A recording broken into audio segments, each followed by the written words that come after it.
You're finally here. You've finally arrived.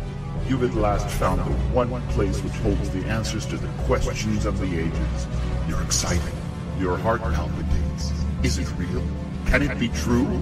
You're understandably hesitant, yet determinedly hopeful. That is good. Your faith in such matters will be rewarded. You'll not find pat and cliched answers here. No! Here is a place of clarity, of definition, of explanation, of truth. Here combines science and religion, removes tradition and replaces it with fact. Here the universe is holographic, yet tangible, ethereal, yet substantive. Here is a place where time is understood as atemporal. Here there is harmony amidst chaos. Here is where the darkened glass is finally cleared. Here is where you'll find the answers to all the unanswered questions which stretch across the cosmos. And you are across the cosmos for the next hour. I am Chase Rockwell, and I am your host. I am joined once again in studio by my co-hosts, David Cameron, Mark Wilson, and Lou Rogers. We are going to start today's show, and we are going to wish everyone a happy 4th of July. It is American Independence Day. In celebration of the 239th anniversary of the Declaration of Independence from the British Crown, we're going to be examining the founders of this great republic. To be certain, a mere hour or two will not even begin to delve into the complexities of each one of these men, but perhaps we will be able to enlighten some in our vast audience as to just what it was each of them faced as they made their choice to disobey their sovereign and forge a new union out of the colonies. Let me begin by stating what should be obvious. Each and every one of these men and women who fought against the British risked their very lives and even the lives of their families should they fail in their endeavor. Up until the point whereupon the British General Charles Cornwallis surrendered his troops in Yorktown, Virginia, these men and women fighting for the freedom in the colonies were regarded as little more than terrorists. So what made these men and women risk everything? Was life in the colonies so horrific these people believed that they could only survive and thrive by asserting their own autonomy? What would have compelled these people to do such a thing at so great a risk? John Adams, the second president of the United States, wrote to Thomas Jefferson on June 28, 1813, saying thus, "The general principles on which the fathers achieved independence were the general principles of Christianity. I will avow that I then believed and now believe that those general principles of Christianity are as eternal and immutable as the existence and the attributes of God, and that those principles of liberty are as unalterable as human nature." Many who are not so quick to assign a particular Christian belief to the founders often use this quote from Adams to buttress their point. That quote being, "This would be the best of all possible worlds if there were no religion in it." However, like many who attempt to rewrite history to fit their agenda, here's the complete quotation in the April 19, 1817 letter to Thomas Jefferson from John Adams. And it is, "20 times in the course of my late reading have I been on the point of breaking out. This would be the best of all possible worlds if there were no religion at all! Exclamation point. But in this exclamation, I would have been as fanatical as Bryant or Cleverly without religion. This world would be something not fit to be mentioned in polite company. I mean hell," unquote. It's very dangerous to take things out of context when you're trying to buttress a point because, especially in this day and age when information is easily obtainable, you're going to be found out to be the liar and the manipulator of information as you are. As a Unitarian, Adams flatly denied the doctrine of eternal punishment, believing all would eventually enter heaven. Many Unitarians reject the Trinity, and most accepted all religions as valid expressions of faith. But being a good Unitarian, he was certainly open to the teachings of Christ. Quote, "Jesus, in his benevolence, personified an example for all men. The Christian religion, in its primitive purity and simplicity, I have entertained for more than 60 years. It is this religion of reason, equality, and love. It is the religion of the head and the heart." A quote from John Adams in a letter to F.A. Vanderkemp, December 27, 1816. The predominant thought amongst the founders at the time in our history was a belief something called deism. Let me explain. The earlier schisms within the Church in the 11th century, which resulted in the split in Eastern Orthodox from that of the Roman Catholic, was later followed by another split in the 16th century, which we know of as the Protestant Reformation. These splits came about as more and more people began to realize what the Catholic Church had asserted was not actually truth. So Christians, wanting to know the answers to questions the Catholic Church either couldn't or wouldn't refuse to do so, searched on their own. By the latter half of the 17th century, a new way of viewing God, which was held primarily by those of the Protestant faith, had emerged out of the chaos of thought. Deism has been traced as a concept to Lord Herbert Cherbury, 1582 to 1648. Though not regarded as a deist himself, it was Cherbury who laid much of the foundation for deistic thought, which was predominating in that time. So what is deism, and what does it have to do with a show on the Founding Fathers, on the 4th of July? Well, deism is essentially the belief that reason and observation of the natural world are sufficient to determine the existence of God, accompanied with the rejection of revelation and authority as a source of religious knowledge. In so defining the means by which one would quantify God, deists took much of the power and authority away from the established Christian religions of their day. Deism was regarded as a quote-unquote reasonable means by which to view God and became a major influence in the lives of men who were responsible for the French and American revolutions. Many are well familiar with the knowledge that such giants in American history as George Washington and Thomas Jefferson were deists. The error, which is propagated by some historians, is that these men were not Christians.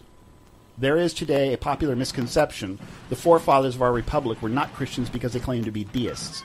To dismiss their belief in Christ because they did not hold to the specific theology of Catholicism or Protestantism is to be both ignorant and misinformed. Such men came to appreciate the science and philosophies of their day and found that if much of the untried and tested traditionally held theological beliefs were brushed aside, another view of God emerged, one which was far more in keeping with their understanding of the world at that time. To clarify, these men eschewed the prevailing established religious thought of the day in favor of a religious thought they found reasonable. Holding such beliefs does not negate their faith and a belief in Christ. In interjecting their personal agendas, many historians are doing a grave disservice to their chosen fields of study and will ultimately be lost to history. People do not long follow liars, and such lies eventually are exposed to the light of truth. Deism has also been called the watchmaker God theology. This reasoning was because from all the evidence one had on hand, it was inarguable that an intelligence created the whole universe and the earth beneath their feet.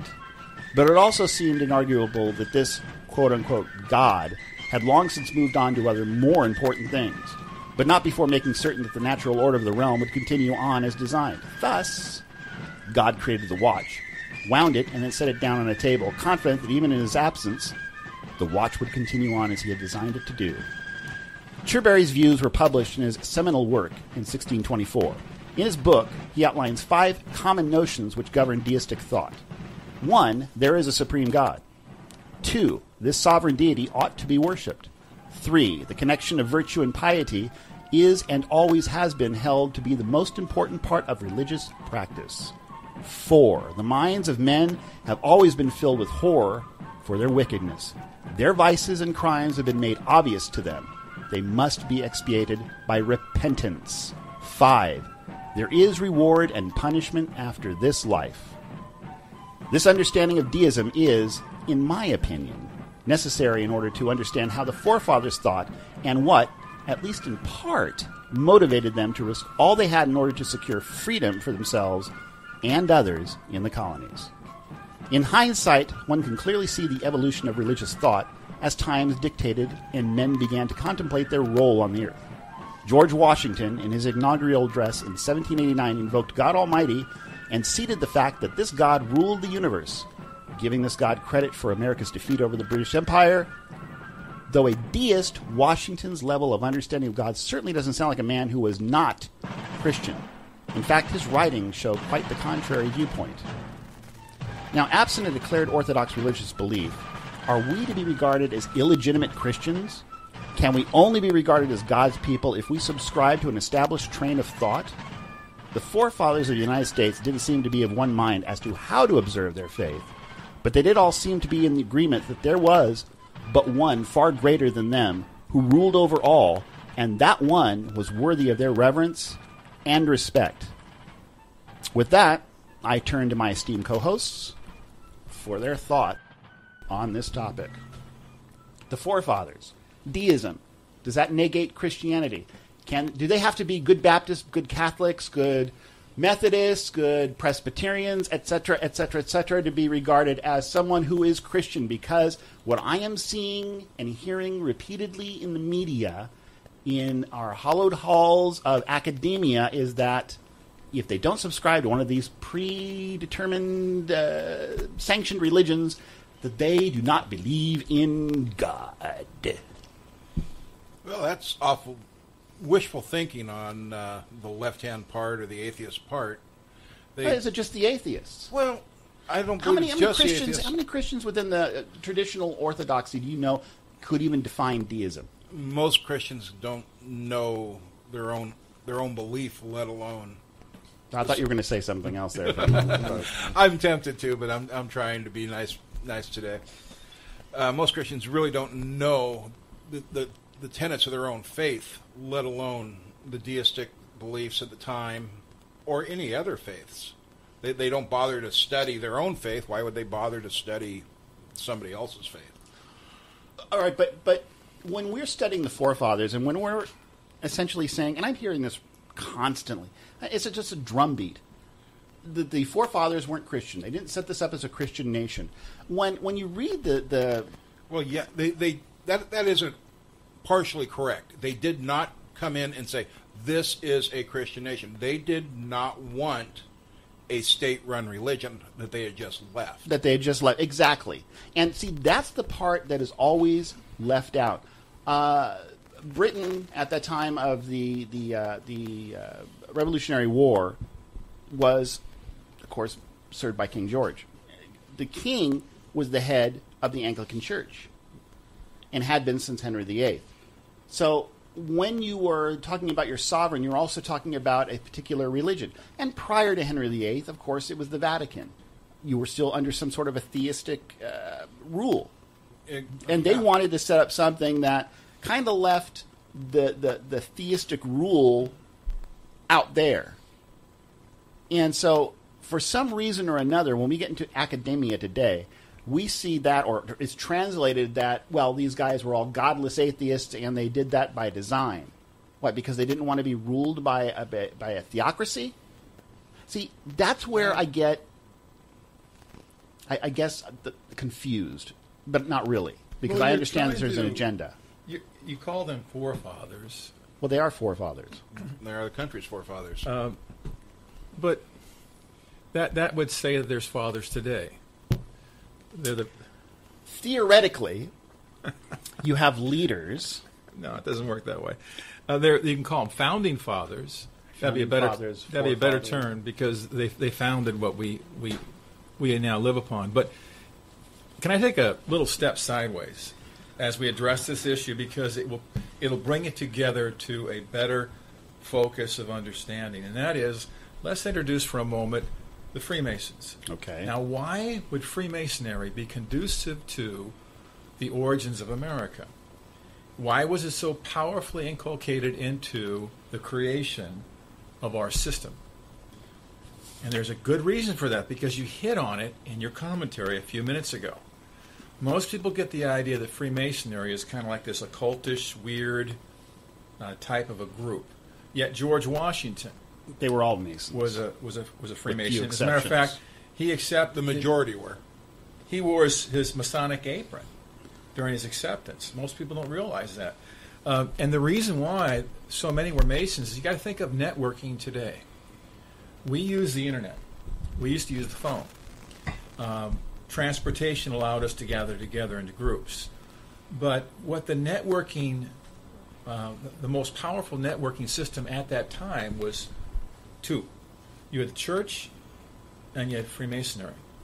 And they wanted, the one tenet about Freemasonry that is kind of interesting is that you had to believe in a supreme being to join. However, there was no prejudice against what type of faith you observed. And that would So- go to their belief with respect to the formation Now, of the country. The early founding fathers, as they joined the society, it created in them some ideals and ideas on how to create and make the country.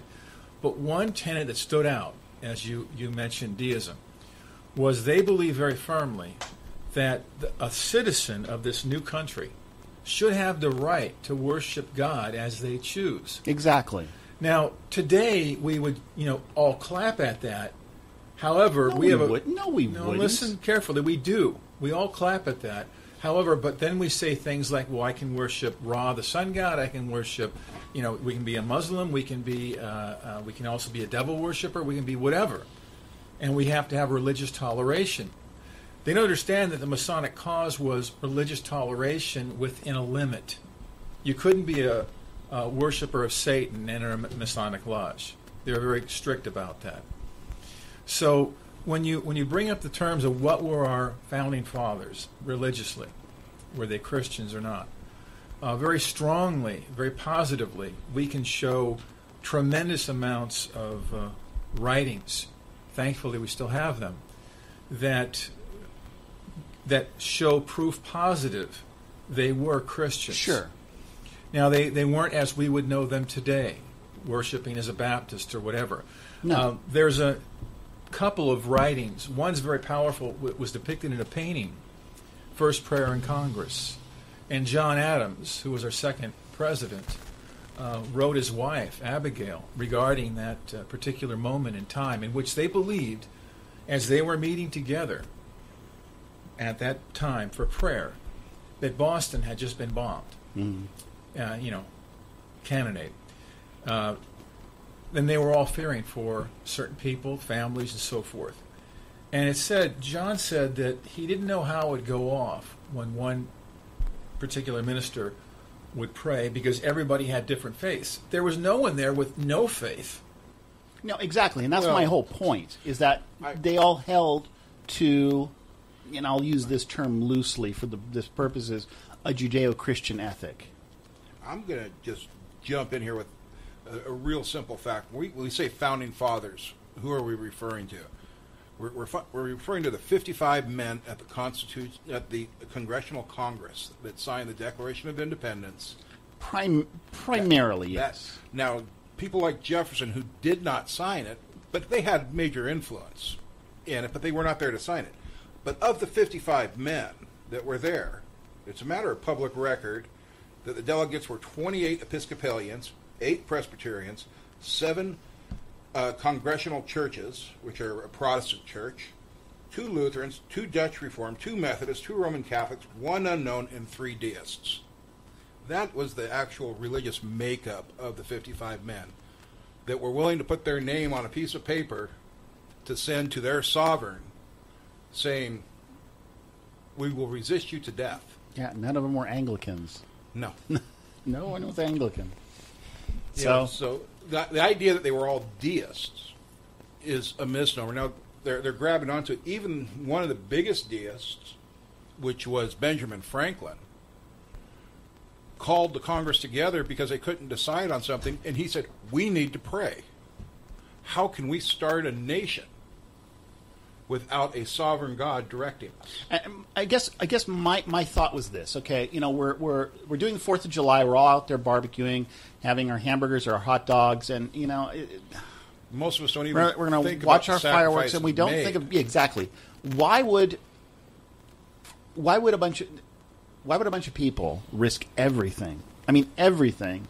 Yes. To do this. Well, the question is, it wasn't just freedom. I mean, it was freedom from England, the king, but it was freedom for personal relationship. When they were fighting and they stood for a freedom that meant that they could know God and worship God in a personal way, not under a I'm going to say, it's a king, it's not a dictatorship, but monarchy. A monarchy. Okay, so, but isn't that what we? But they already could. No, isn't that the influence of the church today? Doesn't it put restraints on us, tells us how it is, and this is the way it is? And at that particular time in history, they already had freedom. The British left them alone in regards to that.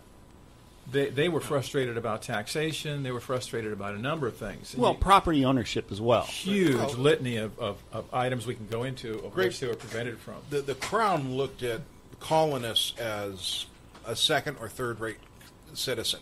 There's no doubt about that. They carried no weight in front of the Crown. The landlord in the Americas could go before the king and say, "Hey, you're doing this," and he'd say, "Shut up! You're a little colonist. Go back to that rat hole." Well, and if you look and see what the British did with Ireland, that was especially pronounced during the potato famine. Not quite, about 80 years later, maybe a little less than 80 years later. You can see what happens when the elite are dealing with their colonists elsewhere. Yeah. And this was just a staple of British behavior towards their colonists. It was kind of like their little personal playground, and they can do what they want to it. So I get, you're born, you're raised here. Many of the forefathers had a lot, or founding fathers, pardon me, had a lot to lose when they decided to stake out the ground that they staked. They would have most assuredly been hanged, if not worse. Well, they've been hung. Their families. And I'm still saying, what you asked the question, what would motivate them to do that? Well, and I understand the history of the taxes and all that, but I think they were I personally believe in the depths of their hearts and their minds that they were largely motivated for the freedom of religion. Okay, well, I can kind of see part of that. Let me tell you where I was going with it, and that is this. The misconception that is propagated today that these people were essentially atheists and founded an atheistic country is just that, a misconception, because equating deism to atheism is stupid. It's stupid. Right, and I've heard your explanations, and I can agree with that. Well, it's not even my explanations. It's the record of history. I understand that. When you are looking for motivation, there's a couple of things. One is self. Okay, self-preservation is kind of the first order of instinctual business. We all want to preserve ourselves. We want to get more stuff. We want to have what we want.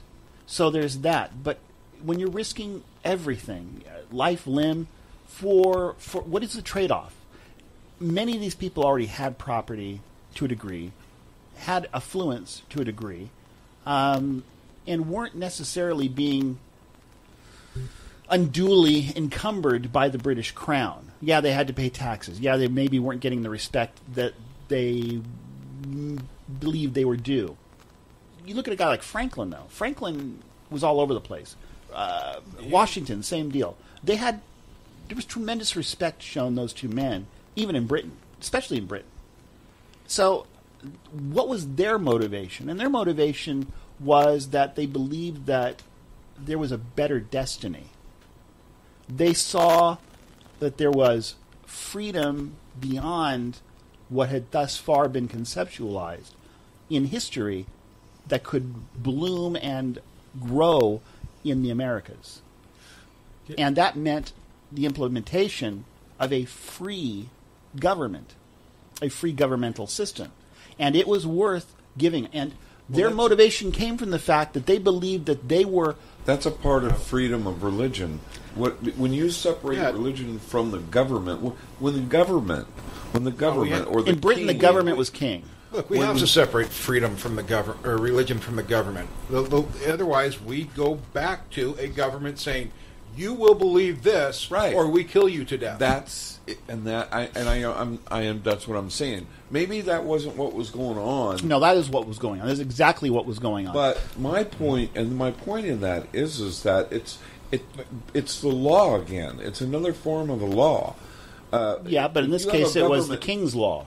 Exactly, but it works all the same way. That law empowers them over these people. Whether you or I believe it or not, I know that they were affected by that, because it's the same concept that you and I have with the church. You know, they say this is the way it is, this is the law, boom, you're under it, but and we're going to condemn you. I by understand that, but I believe the motivation underlying all of this was the belief in the preordination that what they were doing was of God. Yes. Okay, if there was no God, if you're asserting that there is no God, that we're going to set up an atheistic... Have you ever heard of John Hancock? Yes. Everybody's heard of John Hancock. You mean the guy that signed his name saying, I hope the king can read this? Right. Now, if you... he did not have you a know who good time Charles of it. Thompson is, don't Yes. you? Chase. Charles Thompson was secretary for the Congress for, nearly 20 years. And he had written that if people knew the secrets that he knew, it would rewrite history. But back to something else. This is a document that was written and signed by Hancock. He had his hand in the penning of it. And it was actually the first document where they got together and they were ready to, they knew it was going to happen. They knew they were going to declare their independence.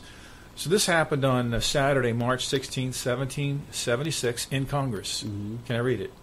Sure. In times of impending calamity and distress, when the liberties of America are imminently endangered by several machinations and open assaults of an insidious and vindictive administration, it becomes the indispensable duty for a free and happy colonies, with true penitence of heart and the most reverent devotion, publicly to acknowledge the overruling providence of God, to confess and deplore our offenses against him, and to supplicate his interposition for everything, the threatened danger, and prospering our strenuous efforts in the cause of freedom, virtue, and posterity. That's just the intro. This is the meat of it. The Congress, therefore, considering the warlike preparations of the British ministry to subvert our invaluable rights and privileges, and to reduce us by fire and sword, by the savages of the wilderness and our own domestics, to the most abject and ignominious bondage, desirous at the same time to have people of all ranks and degrees duly impressed with a solemn sense of God's serendipity providence, and of their duly devoted, Yeah, see, it isn't that easy to read from a script, Wow. is it? do earnestly recommend that Friday, the 17th day of May next, be observed by said colonies as a day of humiliation, fasting, and prayer, that we may with united hearts confess and bewail our manifold sin and transgressions, and by a sincere repentance and amendment of life, appease his righteous displeasure through the merits and meditations of Jesus Christ, and obtain a pardon of forgiveness, humbly imploring his assistance to frustrate the cruel purposes of our unnatural enemies, and by inclining their hearts to justice and benevolence, prevent further infusion of kindred blood. And it goes on to talk about God and how they need to have a call to prayer.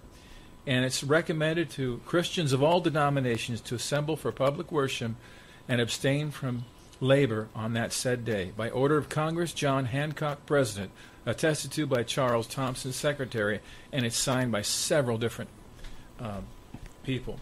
Now, the reason I butchered that in the reading, because it's difficult. It's Old English. But we don't talk that way. what is pertinent at this particular juncture is that that was a mandate by Congress. Mm-hmm. And the President of the Congress and the Secretary of Congress and then all the people who signed it, they wanted America, the colonies who were going to become America, to have a day of fasting and prayer. Sure. This is amazing. This is nowhere in history books. You will not find this in history books. Because it doesn't give them, it doesn't follow the narrative they're trying to push. But what it does push and what it does show is clearly that the founding fathers, we would call them, of our Constitution, of our governmental laws, of our structure, of the war itself, were believers in God above. Now, they all had different viewpoints on how that worked. Sure. However, they all believed, which is really shocking. Because when I grew up in school. You know, I'm going to be 59 this year, but I remember clearly none of this was taught in school. No. And one of the wonderful things is I got into collecting colonial currency as a hobby. And in doing so, I had to do a tremendous amount of research about the colonies. Secondly, I got into collecting old colonial books, which was wonderful because there I get to see the original writings that were actually printed back in the 17 and very early 1800s. Yeah. And in doing so, I come across documents, statements, and all kinds of letters written by our, quote, founding fathers that talk very deeply about their relationship with God. So the crap we get today from schools, everything is excised out. And what they're doing is even the most studious teacher, she or he goes to their resources that are at their avail, which would be dictionaries, which would be Wikipedia, which would be any of the books they have in their libraries. The problem is they're going to contemporary documents to teach the past, and that is crap. You can't do that. You are being far more generous towards them than I. Many of them... You are asserting, or I suppose, giving the benefit of the doubt, whereas I believe that it is a concerted effort to rewrite history. It very much is an effort to rewrite history because if we can rewrite history, we can change the heading of this nation. Sure. There's an end game here. My whole point in the structure of this show was we're getting this, what you call crap, from academia, from the media, stating that the Founding Fathers were atheists, that they intended to conceptualize an atheistic nation. What they were, in fact, doing was they were trying to keep us from descending into what they'd come from, which was a theistic monarchy, or what we see today all over the friggin' Middle East, which is theistic Islam. Okay, that's what they were trying to prevent. And the dullards out there, the inept, the mentally unhinged, the psychopathic, the psychotic, don't understand that. And they think that it equates to atheism. When you're trying to protect the governmental system from being swayed by one particular religion, that you are somehow therefore advocating atheism. No. Again, the dullards, the psychopathic, the insane, the mentally deficient believe that. The truth is they were trying to protect our freedoms so that we could worship however we chose, and the government would stay the hell out. Right. The reason I brought that tie-in to the Masons was because within the Mason construct of networking, it was encouraged. As a matter of fact, it was mandated. You must believe in a supreme being. But they wouldn't regulate how you worship the supreme being, whether it be Baptist or Anglican or whatever it is. However, that was a mandate. So you must understand, every Mason at that time, every single one, had to swear they believed in a supreme being, or they could not be admitted. Now, all this crap that you read about today, that like Ben Franklin, they'll talk all about his sexual escapades. You can get He did love the ladies. Well, yeah, but see, he loved to drink. Everybody loves that aspect, and they think it's fun. Ben Franklin. Look at one of his greatest quotes: "Beer is proof God loves us." Right. So that we see this side of Ben Franklin, and everybody is excited because it makes him more human and less of a demigod, as they was made early on in our history. However, they leave out the other side of Ben Franklin purposely. And I've read a lot of wonderful books about his biographies of his life, but I see very clearly they've left out letters that I have.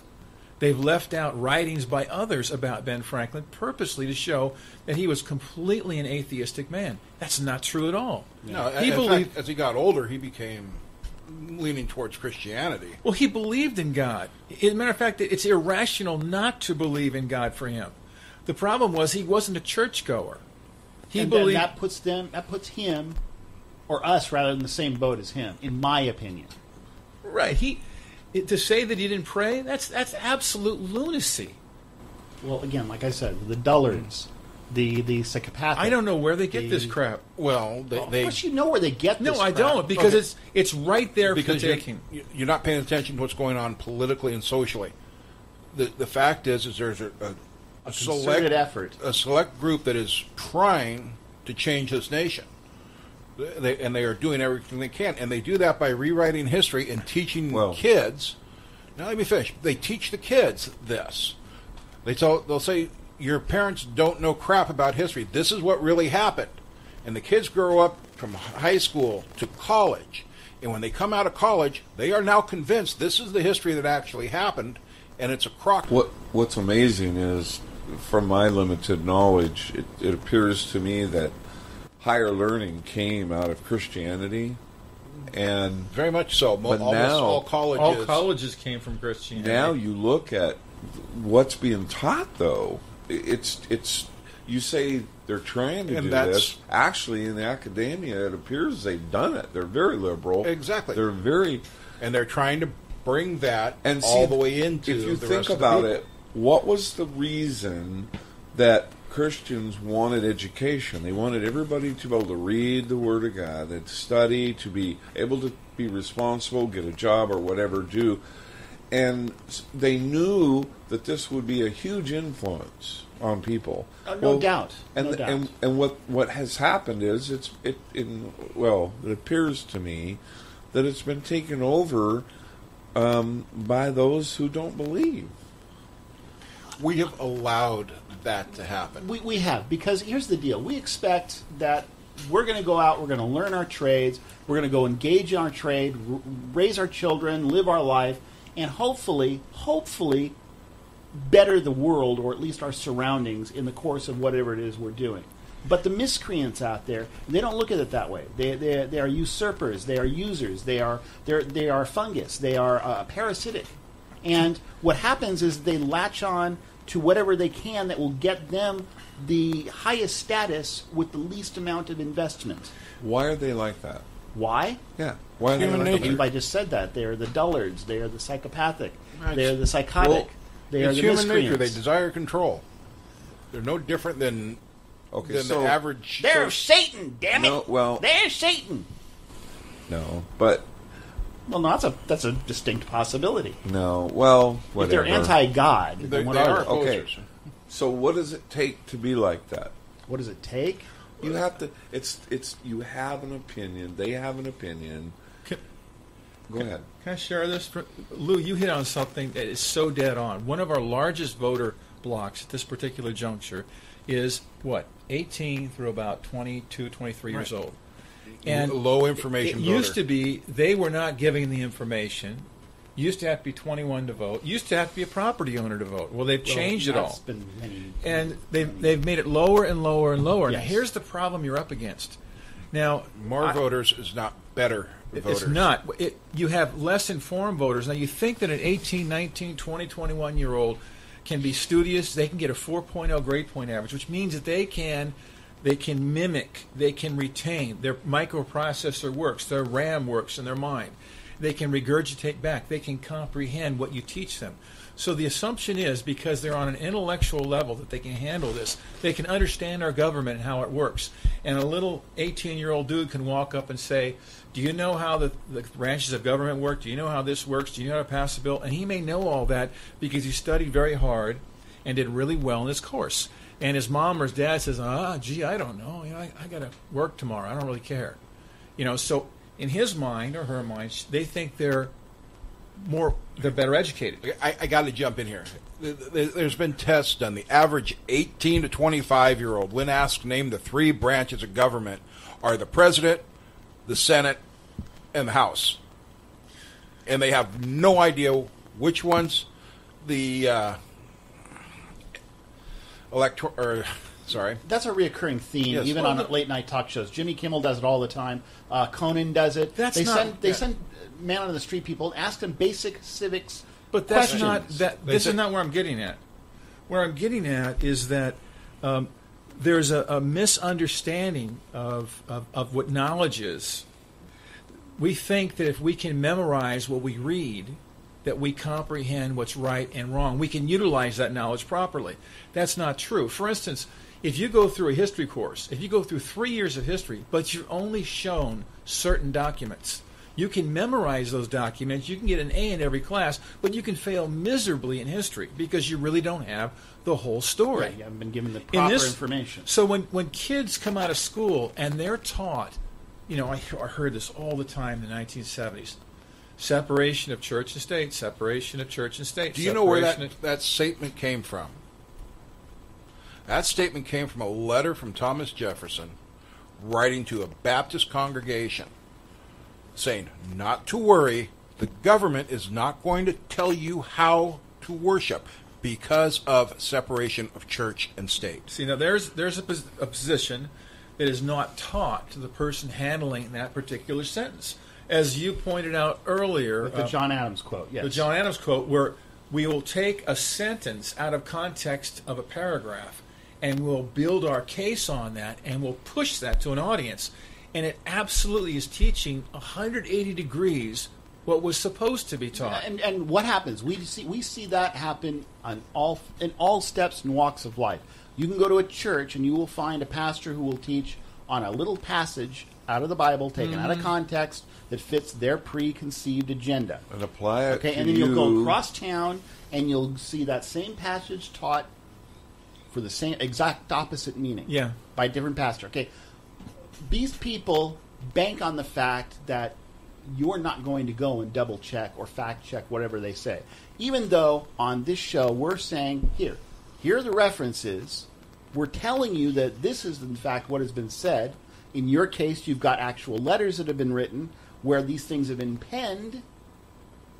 And yet, most people will not go and fact check to make certain of the veracity of these claims because they don't care. No, they don't. Okay, we are a nation of dogs. Well, I think it's That's all they hear. I think it's two-sided. What it is.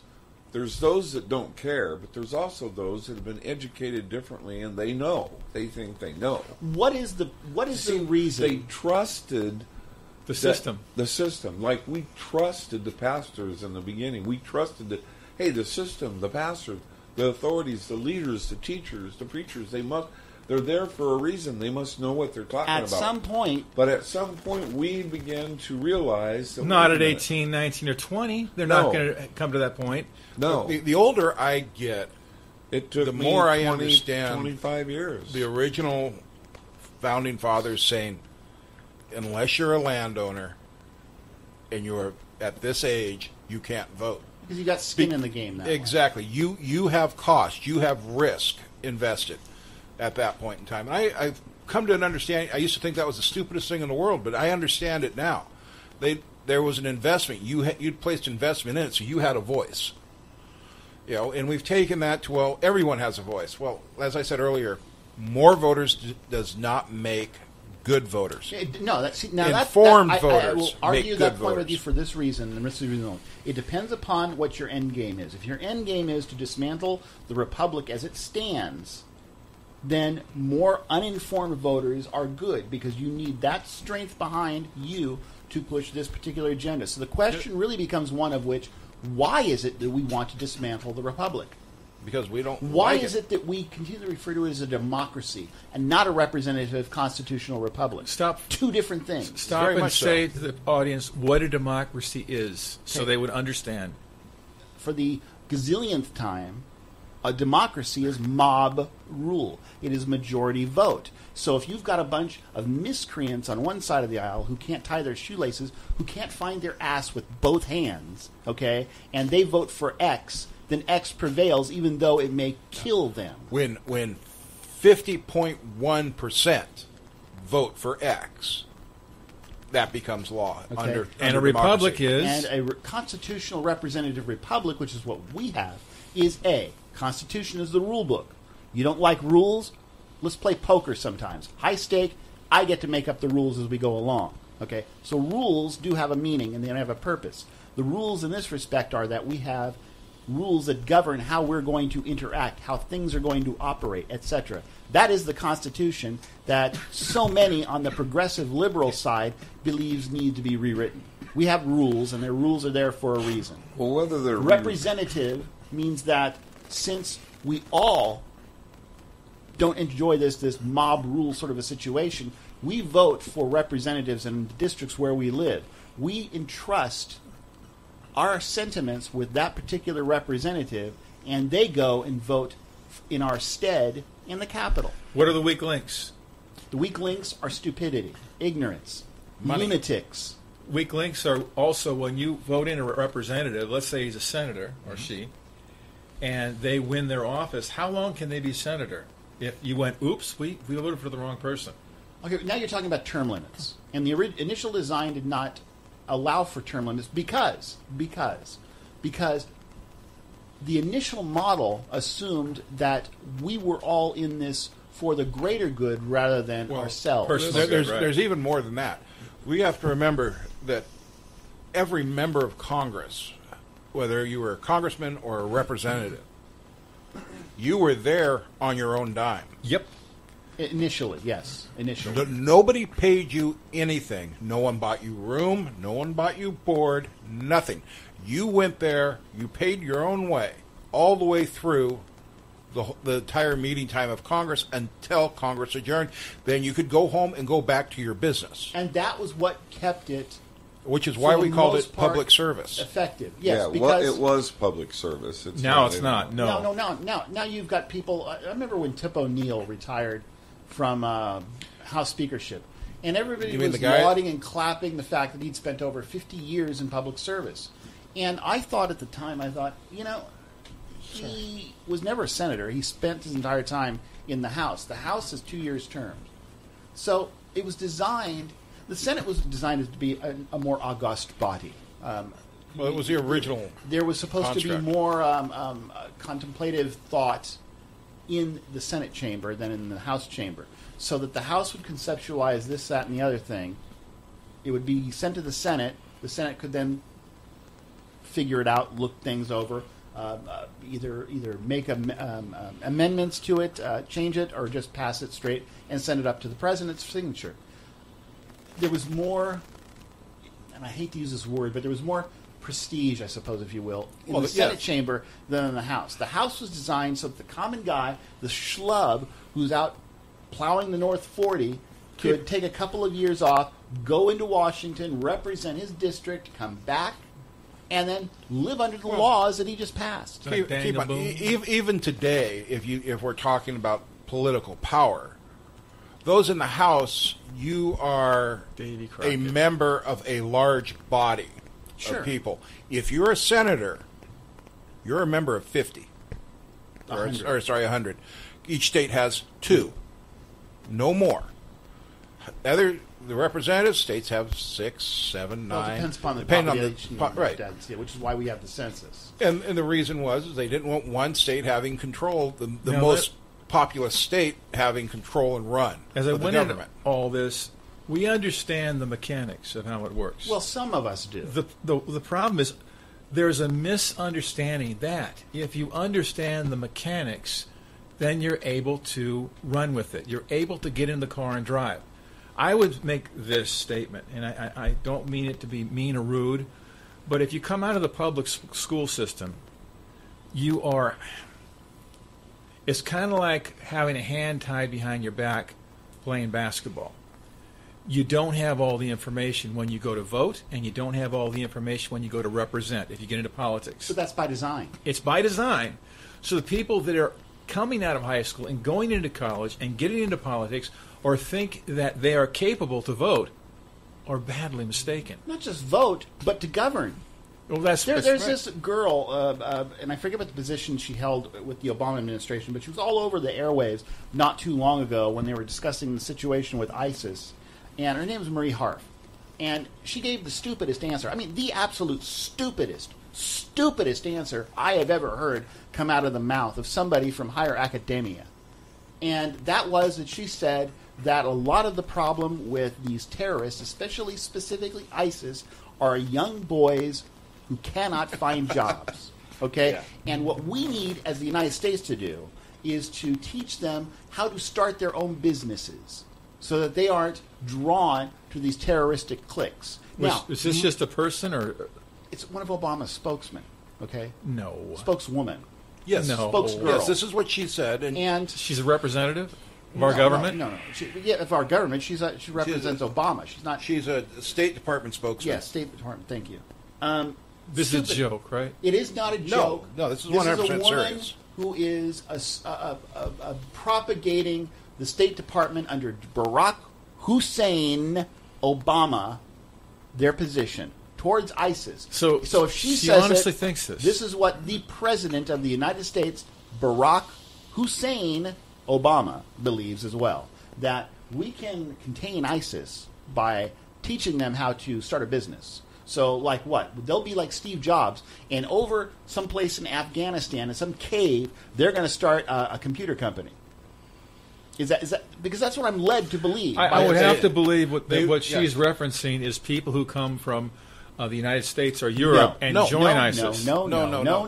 She is talking And about no, She was talking about the populace in the Mid East that are being drawn to ISIS. that are 14 to about 25 that Well, economically they suffer in that area. point in that being trying to this. be kind. And so but her- There's don't no reason to be kind. See, that's this the point. woman is a complete, not Hey, partial, the a ba- complete The basic idiot. idea of trying to go over there and influence the youth, that's a great basic It's- idea. That's but, not what she's trying to do. Well, I understand, but to me it sounds like that was the foundation of what she said. You're buying into the smoke and mirrors. No, I'm not buying Yeah, into you are. it. What, I'm not. what she was doing. I'm just stating What that the she- principle of teaching young people something that will cause them to go a different direction, that's a No. principle. No, No, it is. no. It is a What principle. she was doing It's a was good thing. taking the liberal view of America and transposing it onto ISIS. Well, no, there's that's that- exactly what she was there doing. is No, that it is exactly what aspect. she was doing. There's She that took aspect, the but liberal she view came from- that you're bigoted, you're hateful, Right. you're this, She came- you're that.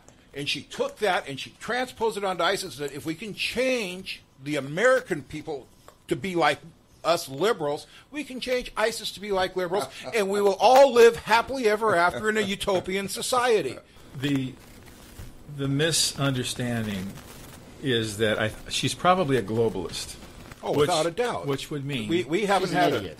well, if she's a globalist, it would mean that the last non-globalist president we had was Reagan. if all of the Middle East would play on their loudspeakers, "We are the world," Michael, Sing "We Kumbaya. are the world," and if they would all just get into the capitalistic environment that's clean, of course, and the environmentally friendly, then we could all have jobs and we can all be okay. There would be no ISIS, but As what long she's as the entire world would forgetting be at a is third world level and everybody will be what happy. is she doesn't understand what ISIS is. Once you understand what ISIS is, then you can understand how to arrest it and stop it. She thinks look, again, I think you're being way too generous with these people. we have to be kind. Why?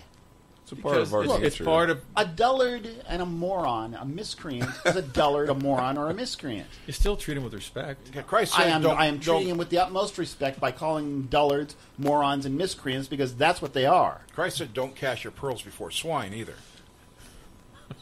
Marie Harf was on Chris Matthews' show on MSNBC. A waste of bandwidth if ever there was anything on this planet. There's no reason for that thing to even exist. But what Nobody she said watches it. was this, quote, "We're killing a lot of them, and we're going to keep killing more of them. So are the Egyptians, so are the Jordanians. They're in this fight with us, but we cannot win this war by killing them. We cannot kill our way out of this war. We need in the medium to longer term to go after the root causes that lead people to join these groups." Think about that last statement. To go after the root causes that lead people to join these groups. Then she gives you the root causes. Whether it's a lack of opportunity, jobs, etc. Why would anybody equate that Because with the formation of ISIS? ISIS They don't Or understand desire. because they really Exactly don't what understand. I already said. They don't understand they the religion. do understand it.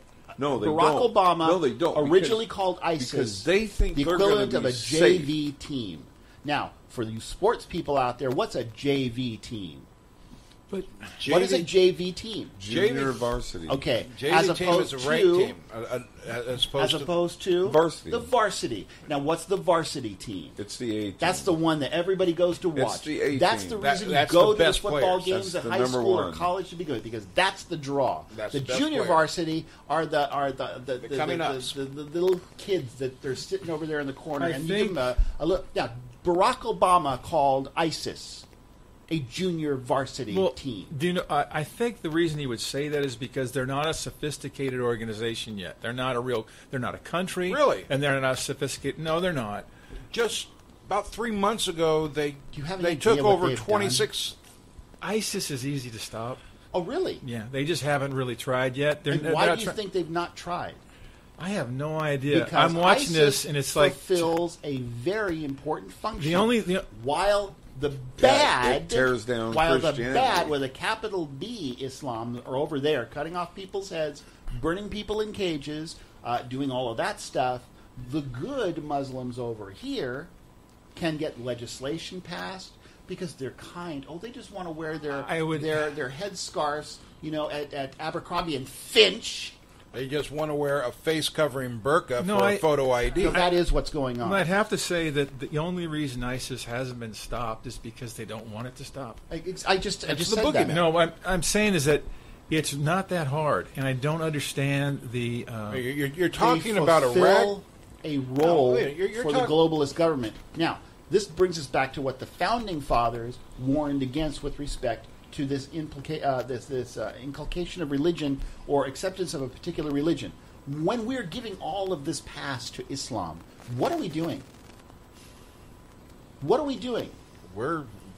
We are essentially advocating one particular religion, and we're putting the stamp of the United States government on top of it. Barack Obama has bent over backwards to give Islam every pass possible, and he's done so publicly. What was that he said about? I'll look it up. Just take for example this.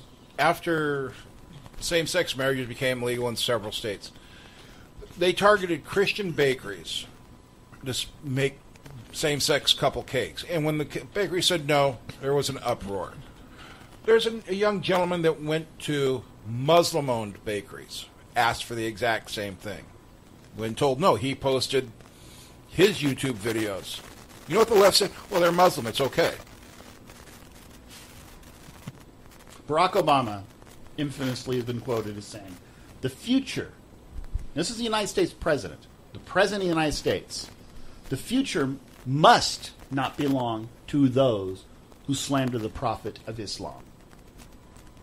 What? Yes, he said This that. is news to you? He wouldn't say that. He would, he did. He would. No, did, it's where on did he the say record. that? Where was the quote from? I mean, there's a picture with that quote on it and his face on it, but it's got to be taken out of context. It's not taken out of context. He couldn't say something like that. That's stupid. Look, here's the situation. Look, One of the things with Islam is this. When your father is Islamic and you're the son of a Muslim, you are a Muslim by birth. I gotta see the rest and of that. unless you publicly renounce your ties to the Islamic faith, you remain a Muslim. Yeah, but I mean that's on a website. But I'd like to see the whole quote. I will just find you the recently, source. Obama was talking about all the things he wanted to do, and he complained, the founding fathers won't let me because I don't have that authority. I have to put this before Congress, and Congress has to approve it. So What's he want to be? The dictator? he thinks he's an emperor. He wants to rule by decree. He wants to be monarch. He wants to change our immigration laws by signing a presidential order. You see, the Islamic side of it does not believe in freedom of religion. No, You don't have the choice. Your choice is become Islamic or die. Well, it's become Islamic, pay a tax, or die. He said that in 2012 while addressing the United Nations General Assembly. What? So there you go. What was before and after that quote? What did he say right before that quote? I'm not going to read his whole speech. Just a couple sentences. I got to see where this is coming from. Content. He wants to know the Yeah, content. here's something you The text. the everywhere. impulse towards tolerance, or I'm sorry, The impulse towards intolerance and violence may initially be focused on the West, but over time it cannot be contained. The same impulses towards extremism are used to justify war between Sunni and Shia, between the tribes and the clans. It leads not to strength and prosperity, but to chaos. In less than 2 years, we have seen largely peaceful protests bring more change to Muslim-majority countries than a decade of violence. And extremists understand this because they have nothing to offer to improve the lives of people. Violence is their only way to stay relevant. They don't build, they only destroy. The future must not belong to those who slander the Prophet of Islam. But to be credible, those who condemn that slander must also condemn the hate we see in the image of Christ, Jesus, that are desecrated, or churches that are destroyed, or the Holocaust that is denied. Okay. Addressing UN Assembly, General Assembly. See, that was taken out of context. It wasn't taken out of context. Well, it is. If you read the whole sentence, he also addresses Jesus Christ. He's talking about the difference between a passive assembly and an aggregate. I get that. Aggravating, killing assembly, kind of like ISIS compared to someone who does like in the United States. The problem that I have with his statement here is this. He talks about, and he draws this comparison, which he's done many times before, between Islam and Christianity. Okay? And the sheep, the arf, in the audience don't understand that there are tenets, like we had the rules for the Constitution. Founding Fathers made up this rule book. Very big one. United States Constitution. Right. And in 1791 we added these amendments. Bill of Rights. Okay, that's our rule book. Now, Christianity and Islam also have what are called a rule book. We call them tenets of faith. Now, where Barack Obama errs, and I believe he does so deliberately because, of course, the nation is nothing more than arf, arf, arf, arf, arf. And we won't go and look this stuff up ourselves, except on rare occasions like here on Across the Cosmos. We do. Tenets of faith of Islam and the tenets of faith of Christianity are diametrically opposed to one another. That's why they've been fighting for thousands of years. He says that the tenets of faith of Christianity: love your enemy, pray for those that persecute you.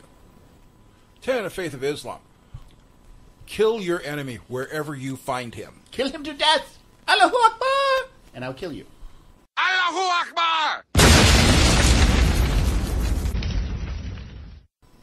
And that is their tenet of faith. So what he's saying and trying to equate Christianity with Islam is in and of itself inappropriate. It's a misnomer. It is a diversionary tactic. It is not what is truth. All Muslims aren't like that, though. All Christians aren't like Fred Phelps. That's true. Okay? When you look at the tenets of the faith, though, who is correct? Who is adhering to the teachings of their faith? Fred Phelps or Mahmoud Ahmadinejad? One of the leaders of ISIS. No, he was the former president of Iran. Oh, that's right. I'm sorry, people. Who? Well, of the two, Mahmoud Ahmadinejad, because he was following the tenets purely. Fred Phelps wasn't. Phelps took Christ's teachings and threw him out the friggin' window. It's all about relationship. Well, it is about in both relationships. faiths. But my point here is this. When Barack Obama puts them both on the exact same playing field, when he says that the tenets of faith of Islam and Christianity are really no different, and so to be fair, which is what he was saying here, to be credible, those who contain and slander, blah. Look, the two religious tenets are not the same. So when you tell me that to be credible, we've got to put them on the same playing field and treat them the same, no, that's not the situation. Because a good Muslim will kill the infidel. A good Christian will pray. And Christ said that. You've heard it said. When he took the Old Testament and said, look, we're not doing this anymore. That's not good. You've heard it said, but I tell you, pray for those who persecute you. Yeah, just... So he lied to the General Assembly of the United Nations, which is not that thing should unusual. Be destroyed, but how did he lie to them, though? He misled them in the way he understanding the tenets of the two faiths. He believes he placed them on the same par. They are not. Told them what he believed. Oh, for God's sakes! For the love of God! Why do you? No, that's what he believes. What I'm wondering is, and I know you're gonna, just chew me up here, but Do I do that? yes, No, I don't. what I'm wondering is, there's a lot of Islamic believers that don't believe the same as Yes, I agree 100%. There ISIS, there are but Muslim the problem believers. is like what you said. If you read the Quran, is it? Quran and the Hadiths. And you read that, and you come away with what they believe. You've got this very sympathetic or very one side that's saying we're loving, we're kind, and then you got the other side that's saying if you don't believe our way, we're going to kill you. So which is it? And It's so it's a very divided scenario. But the problem is, it's not like Christians very divided too. However, for the most part, Christians aren't saying if you don't believe my way, kill you.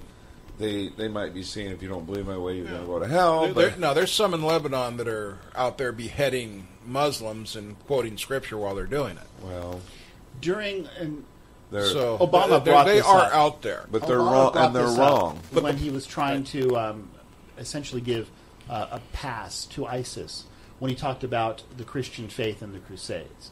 And a lot of people jumped all over him that the Crusades were, 700 years ago or what have you, 500 years ago. That wasn't what got to me.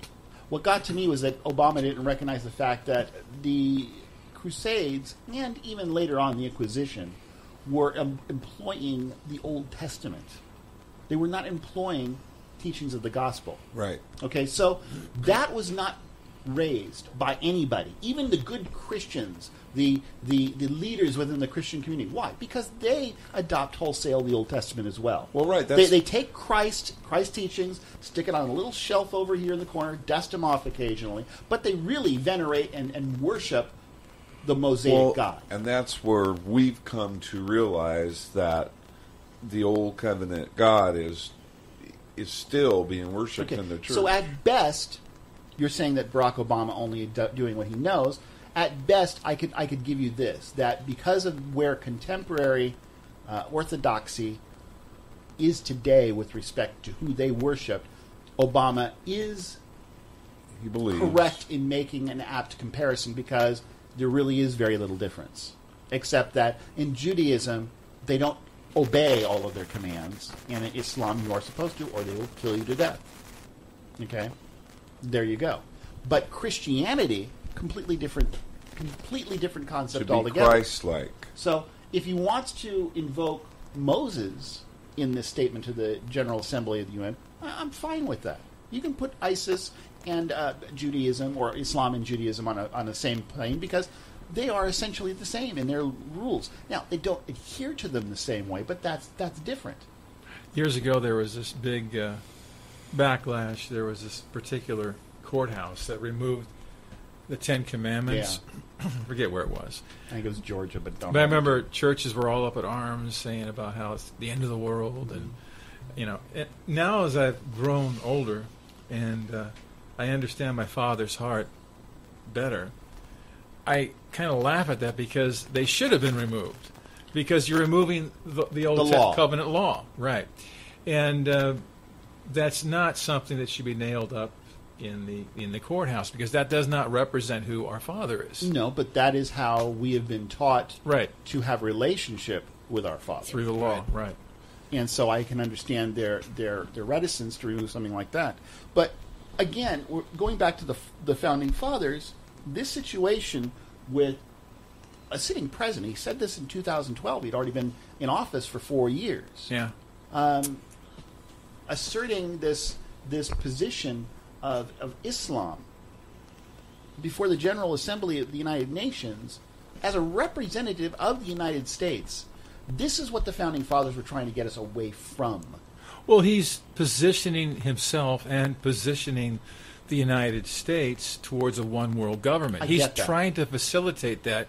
So therefore, the United Nations is a very big player in this. United Nations is the engine that's driving it. Right. So he's trying to acquiesce to their wishes as well as trying to lead our country, but he wants to lead our country into a fold that is larger. He wants to lead our country into irrelevancy because here's the deal. You cannot have a globalist construct without there being homogeny. If there is one bright light, everybody will be attracted to the bright light. If you homogenize everything, then there's no bright light to be attracted to. You simply exist on what they regard as an equal playing field. Then you have the elitists at the very top who will control everything. This is what the Obamas, the Clintons, and in other foreign countries, their leaders are attempting to do. Now, this is where I see ISIS is playing this role. If you've got the boogeyman over here scaring us to death, usurping our freedoms constitutionally, or extra-constitutionally over here, you dilute the effectiveness of this government. When you allow the illegals to pour over the border without them going... Because, look, the laws of immigration are not only for our benefit, they're for their benefit, too, okay? They're fleeing screwed-up countries. Well, how in the hell did they get screwed up to begin with, if not for the governance of their people? Don't import your Ideals. ineptitude here where everything works. Right. But that's what they're doing. So they need to fix their house first. Vicente Fox got all over the Obama, or no, it was Bush, when he was president of Mexico, over some sanctions Bush was levying with respect to the border. And the question was, why don't you tell us to your own people? Have you no self-respect? You're the president of a country. Get your own people in order. No, it was easier to export them here and then have us deal with it. Okay, so we export this or promulgate this entitlement mentality. They pour over the border. They want to set up stuff here. This woman who insists on wearing her, it's not a burqa, but I forget what the headscarf thing is called, working at Abercrombie & Finch. Are you familiar with Abercrombie & Finch? It is a catalog, mail-order catalog, and the hallmark of Abercrombie & Finch is that most of their models are essentially naked. So why would a good, pious Muslim woman want to work at Abercrombie & Finch? They want both sides. They claim their religious they want to change freedoms. one side. Right. They don't want both. They don't want both sides. And if they did want to that change one in side. Iran, they'd be killed to death. There would be no Abercrombie & Finch Right. in Iran, except if you're in the royal house, and of course you have everything. Little Right. kids, It's like right now dogs, doesn't matter. there's problems in the United States with the influx of Muslims. There's problems in Europe, France, and Great Britain especially. You think we would have learned? In Germany with the influx of We Muslims. did learn. And of all these groups, they're crying out, we need to be respected and protected under your laws. But when we go to a Muslim-controlled country, those rules no longer exist. And we're going to have to leave it right there for now because we are sadly out of time for this episode. But we will be back to conclude right after this. So, for David Cameron, Mark Wilson. And Rogers. I am Chase Rockwell saying so long until the next time you find yourself across the cosmos. Send any questions or comments to us via email at info@acrossthecosmos.com. Also, visit us on the web at www.acrossthecosmos.com for show updates, news, and other important information. No part of this podcast may be used without the express written permission from the staff of Across the Cosmos. Across the Cosmos is a production of Omite Corporation. Copyright 2015.